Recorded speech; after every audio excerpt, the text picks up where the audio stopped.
Donc ici, nous sommes en train de parler des habitudes dans le passé et on dit when I was a teen et par la suite I was playing football. Non, il y a une erreur dans cette phrase et elle se trouve au niveau du temps.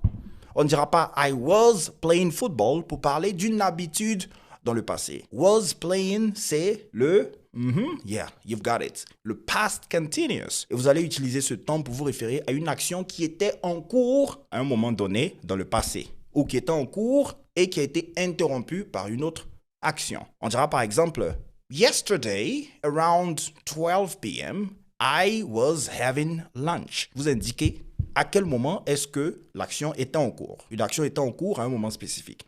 Un autre cas, I was sleeping when you called me. Une action qui était en cours et qui a été interrompue par une autre action. Et ça peut être aussi deux actions qui étaient en cours au même moment.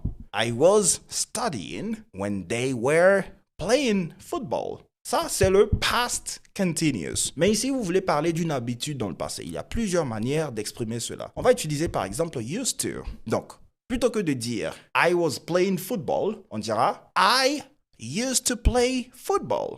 Exactly. That's how you're going to say it. Ou vous pouvez aussi utiliser le verbe I was playing football. Ça, c'est nettement plus précis que le simple past aussi, par exemple. Vous n'allez pas dire I played football parce que vous êtes en train de vous référer à une habitude. Le simple past ne sera pas utilisé pour se référer à une habitude. De préférence, ça sera la forme used to suivie du verbe à la forme ing. Alors, il y a beaucoup de choses à dire sur used to. J'ai créé assez de contenu sur cette forme. Allez dans les moteurs de recherche et vous retrouverez les détails.